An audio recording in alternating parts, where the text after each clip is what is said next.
Hello and welcome everyone. So आज तुम लोगों के लिए 2026 नीट का रीनीट का पूरा रोड मैप बना के लाए हैं। 28 दिन सिर्फ बाकी है तुम लोगों के एग्जामिनेशन के लिए। किस तरीके से पढ़ाई करोगे, किस तरीके से रिवीजन करोगे, कितना टेस्ट देने वाले हो, कितना टेस्ट मॉक टेस्ट देने वाले हो, नहीं देने वाले हो, क्वेश्चन का रिवीजन किस तरीके से होना चाहिए, सारे के सारे साइकोलॉजी के साथ, ट्रिक्स के साथ सारे के सारे चीज बोलने वाले हैं अभी अभी।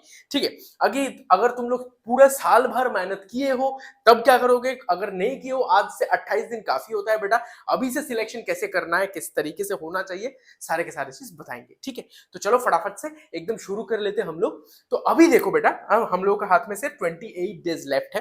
तो ऑब्वियसली 28 डेज में हम लोग क्या करने वाले, किस तरीके से करने वाले, देखो हम बताते हैं। पहले बात तो यह है कि हम लोगों को पता चल चुका है, तुम लोग all and everyone has appeared for the NEET 2026 first वाला अटेम्प्ट, जो कि पहले कैंसिल्ड हो चुका है। वो वाला अटेम्प्ट तुम लोग दिए हो, तो तुम लोगों को साइकोलॉजिकल प्रिपरेशन हो चुका है। साइकोलॉजिकल प्रिपरेशन बोले तो तुम लोग जानते हो क्वेश्चन पेपर कहां से आता है, ऑब्वियसली किस तरीके से होता है, सब कुछ सारे के सारे एग्जाम का फॉर्मेट वगैरह सब कुछ पता है। अभी है क्या, तुम लोगों को दिमाग के अंदर ये सोचो कि when you gave the examination, when you are sitting over there in the examination hall, उस वक्त पे तुमको पता है, if you are honest with yourself, तुम लोग को खुद को पता है कि तुम्हारा वीक एरियाज किधर है that got exposed during the examination. हाँ या ना बोल बेटा, बोल। सबको होता है अपना वीक एरियाज, हमेशा तुम लोगों को एक्सपोज हो ही जाएगा एग्जामिनेशन के पेपर में। And use that one as a opportunity and a beneficiary kind of thing. Use that one in a format where we can uplift ourself, improve ourself. ठीक है, तो obviously as of you know your weak areas, as of you know where your flaws lies, और which are the chapters that you are getting, थोड़ा सा हिचक जा रहे हैं हम लोग, थोड़ा सा अटक जा रहे हैं हम लोग, तो वही वाला चैप्टर के ऊपर काम करना है। यही बात पहले पहले ये सोचो कि हम लोग कहां पे अटके थे वो वाला एग्जामिनेशन के वक्त पे, कौन सा वाला सेक्शंस और कौन सा वाला जोन हम लोगों का वीक था, ये वाला सोचो।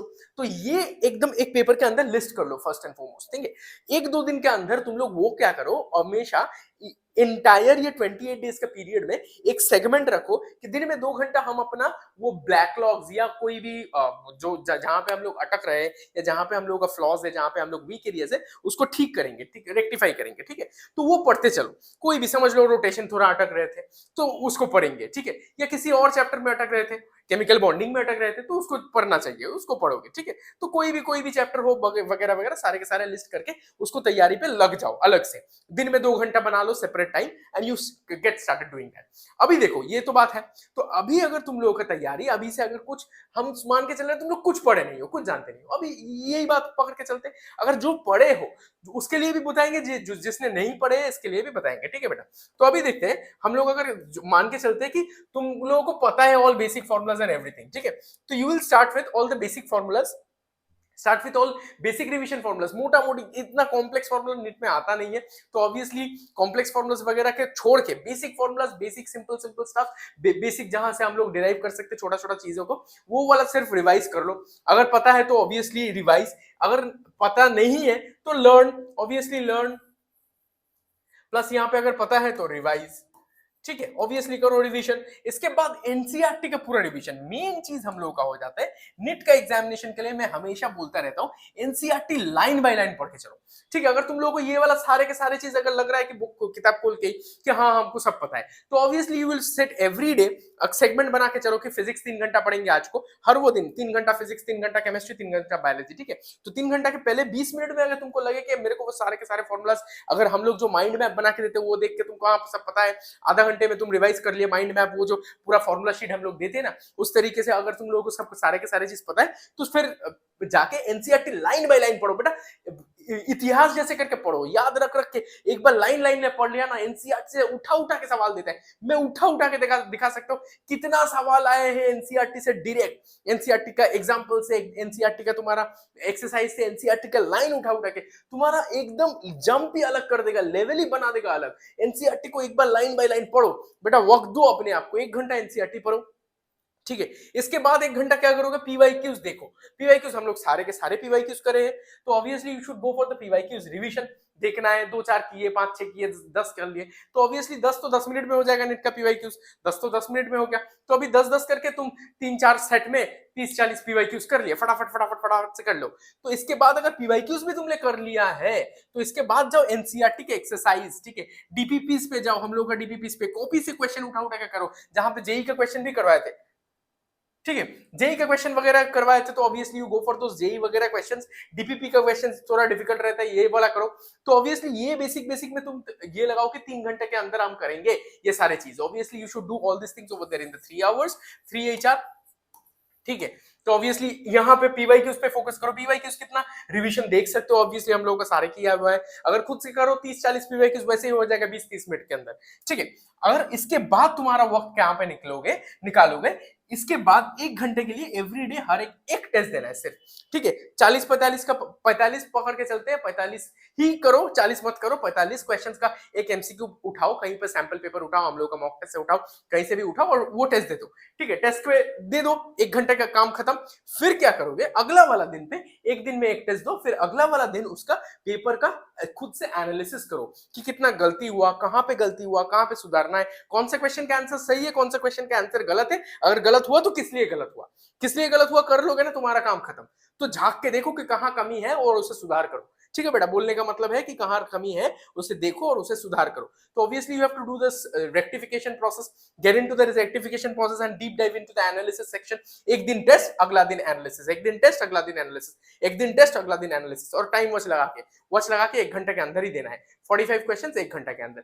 ये रूटीन फॉलो करो, केमिस्ट्री में भी फिजिक्स में भी सेम टू सेम। तुम्हारा अलग ही जंप आएगा। मैं बोल के दे रहा हूँ, एक्सपीरियंस के साथ बोल रहा हूँ, आएगा ही आएगा बेटा। तुम लोग करते नहीं हो इसलिए नहीं होता है। अब आ जाते हैं बायोलॉजी के part. Biology should be your strongest point. Biology पे तुमको ये मार्क्स लाना है। अगर पेपर इजी बनता है तो, पेपर अगर इजी बना तो ऑब्वियसली यू कैन गेट 350। देखो पेपर इजी डिफिकल्ट हम समझा दे रहे हैं कि क्या क्या होता है क्या नहीं होता है। तो बायोलॉजी का काम क्या है, हम लोगों का फॉर्मुलाज वगैरह तो होता नहीं है, बहुत ही कम है। तो obviously what you need to do is you should invest your time in doing this one. Read NCERT line by line, PYQ solve करो, क्वेश्चंस देखो, डीपीपी करो, ऑब्वियसली सारे के सारे चीज करो। लेकिन ये वाला तुम 2 घंटा हर दिन दो, ये ना तुम्हारा अलग ही चीज करवाएगा। 2 घंटा यहाँ पे डाल दो बेटा, लाइन बाय लाइन पढ़ो पढ़ो पढ़ो। डीपीपी बाद में सॉल्व करो, डीपीपी से पहले एनसीईआरटी सॉल्व करो। एनसीईआरटी सॉल्व नहीं, एनसीईआरटी का लाइन बाय लाइन पढ़ो। इससे ना पूरा के पूरा हर साल देता है, लाइन से उठा उठा के बीच में एनसीईआरटी में बहुत चीज लिखा रहता है, बहुत चीज लाइन बाय लाइन अंडरलाइन कर करके, पेंसिल लेके पेन लेके कुछ मार्क मार करके पढ़ो। ये करोगे ना बहुत ही अलग सा लेवल अप हो जाएगा तुम लोगों का, गेम ही कुछ अलग बन जाएगा। देखो ये पढ़ोगे, देखो तुम लोग ऑब्वियसली अगर डिफिकल्ट पेपर आया तो अलग बात, अगर इजी पेपर आया तो obviously you will go for this one. 350 आ ही जाएगा, इजी इजी सिलेक्ट करके करके तुम क्वेश्चन करोगे, तुम्हारा मार्क्स आ ही जाएगा। अगर डिफिकल्ट पेपर आया तो सबके लिए आएगा, ऑब्वियसली सबके लिए आएगा, तुम्हारे लिए भी आएगा, सबके लिए आएगा। तो तुम obviously cut off is going to get drop. तो तुम 330 के लिए टारगेट करो, बायोलॉजी में 330 के लिए टारगेट करो। तो ऑब्वियसली और बायोलॉजी सॉल्विंग ना तुम 1 घंटे के पहले ही करने का कोशिश करो। Biology solving 30-40 minutes is enough for biology solving, I can tell you. 30-40 minutes enough. झट झट झट झट झट झट करके करो, जल्दी जल्दी करो, तुम्हारा ब्रेन फ्लो आता रहेगा। अगर हर रोज ऐसे ऐसे क्वेश्चंस करते रहो, 90 क्वेश्चंस यहाँ से करते आ रहे हो हर रोज दिन, तुम्हारा ब्रेन ना उस तरीके से चलने लग जाएगा, डॉक्टर लोगों के जैसा। डॉक्टर लोग जैसे करते हैं ना, एक क्वेश्चन आया, एक पेशेंट आया, उसका देखा ये है, इसका ऑर्थोपेडिक है, वो हाथ टूट गया, चलो इसका बैंडेज दे दो, 4 हफ्ते के लिए वो क्या है प्लास्टर दे दो, पैरासीटामोल दे दो, पेन किलर के लिए, चलो हटा नेक्स्ट। ऐसा फटाफट से जल्दी जल्दी। कोई आया उसका बुखार हुआ तो चलो फटाफट से ये वाला आंसर उसका दवाई दे दिया, छोड़ दिया। इस तरीके से डॉक्टर लोगों के जैसे सोचने लगो तो बायोलॉजी देखो फटाफट फटाफट फटाफट से तुम कर पाओगे। ठीक है बेटा, यही है। तो इसके बाद क्या करना है, obviously go for solving in the less than 1 hour. अब आते हैं कि पेपर हार्ड आएगा डिफिकल्ट आएगा, हम लोग मान लेते हैं, चलो हार्ड आया, चलो हार्ड। तो ऑब्वियसली किस तरीके से हार्ड, ऑब्वियसली जैसा मान लेते हैं तुम लोगों का, एक सेकेंड, हाँ मान लेते हैं कि 2025 जैसे हार्ड आया, 2025 का हार्ड आया। तो ऑब्वियसली हार्ड 2025 के लिए सबके लिए आएगा ना, ऑब्वियसली फॉर ऑल। तो तुम्हारा इस वाला साल पे कट ऑफ कितना हुआ था, 528 कट ऑफ हुआ था। तो तुमको क्या करना है, ऑब्वियसली गो फॉर इट। सोचो कि इस तरीके से अगर हार्ड ही आया तो तुमको कुछ फर्क नहीं पड़ना चाहिए, क्योंकि हार्ड है, डिफिकल्ट है, इजी है, वो सबके लिए है बेटा, फर्क नहीं पड़ना चाहिए। इस साल देखो तो तुमको क्या करना चाहिए, सोचो कि ये वाला पे अगर बायोलॉजी पे तुम 330 ही लाए, चलो 330, और फिजिक्स में सब मान लेते 100 लाए, 25 क्वेश्चन, किस तरीके से करोगे अब हम बता रहे हैं। और केमिस्ट्री में 140 लाए, इस तरीके से लाओगे तो आसानी से देख सकते हो कितना हो रहा है, 7 और ये हाँ 570, देखो ये यहाँ पर भी 570। अब बोलोगे सर यहाँ पे तो लाना डिफिकल्ट हो गया, हम बताते हैं किस तरीके से लाना है। अब देखो तुम लोग क्या पढ़ जाते हो, बोलो तो पेपर देख के ना डर जाते हो, तो नहीं, गो फॉर स्मार्ट सिलेक्शन ना। हम हर रोज बताते हैं स्मार्ट सिलेक्शन करो क्वेश्चंस का, सिलेक्शन ऑफ क्वेश्चंस, क्वेश्चन का सिलेक्शन करते रहो और चलते रहो, आगे बढ़ते रहो। अगर ये क्वेश्चन मेरा वो 25 का पहले वाला सवाल जो था वो वाला डिफिकल्ट है, हमको नहीं आ रहा है, बेटा जाने दो ना, किसको फर्क पड़ता है, जाने दो। You go for simple easy questions. Like यहाँ पे कितना क्वेश्चंस लाना चाहिए correct, 25 correct questions, 25 correct questions लाना चाहिए तुमको। देखो यहाँ से 20 क्वेश्चन तुमने छोड़ दिया, अगर मैं बोल के चल रहा हूं कि तुम 20 क्वेश्चन मान के चलो, 18 क्वेश्चन छोड़ दिया, ठीक है, 18 क्वेश्चन छोड़ दिया, एक गलत किया, और ऐसा करके 100 के करीब करीब आ जाएगा तुम्हारा, मार्किंग के ऊपर इतना नहीं जा रहा है, तो तुमने 18-19 क्वेश्चन छोड़ दिया, एक गलत किया, जो भी है इतना करके मोटा मोटी इतना ही मार्क्स आ जाएगा, तब भी तुम्हारा सिलेक्शन होगा। हार्ड होने से कट ऑफ लो हो जाता है ना। अगर इजी आया तो वो तुम कर ही लोगे, ये यहाँ पे 150 कर लोगे, इजी आ गया तो तुमको ऑब्वियसली 150 कर लोगे, 150 तुम ला ही दोगे, यहाँ पे मार्क्स बढ़ेगा, सब बढ़ जाएगा। लेकिन हार्ड होने का पेपर साइकोलॉजिकली स्ट्रेस रहता है कि इस साल 26 में पहला वाला पेपर बहुत ईजी था, तो सर अभी अगर पेपर बहुत हार्ड आ गया तो क्या करूं, क्या, अरे सोचो मत बेटा, तुम स्मार्ट सिलेक्शन करते रहो। नहीं आता है कोई बात नहीं, स्टे काम, स्टे कॉन्फिडेंट, तुम पढ़े हो, तुम जाने हो, तुम कर सकते हो। अगला क्वेश्चन देखो तो सही, अगला क्वेश्चन चुनो तो सही, तभी तो कर पाओगे। क्यों डर रहे हो, क्योंकि अब हार्ड लग रहा है, डिफिकल्ट क्वेश्चन सबके लिए डिफिकल्ट पेपर है, हार्ड आएगा इजी आएगा, I am not know one two जज, ऑब्वियसली जो आए वो सबके लिए आएगा, तुम भी उसे फोड़ सकते हो, डिफिकल्ट पेपर है, तुम भी कर सकते हो, you can also be a doctor, ठीक है। तो बोलने का बात यही है कि स्मार्ट सिलेक्शन करते रहो, क्वेश्चन को स्किप करते रहो, एक आधा क्वेश्चन स्किप करोगे, कुछ आता जाता नहीं है। Difficult questions obviously easy question, equation of motion बना के आंसर आ जाता तो तुमने स्किप कर लिया, तो अगर एलओएम का कॉन्सेप्ट लगा के आंसर आ जाता तुमने स्किप कर लिया, वो बेटा नहीं चलेगा।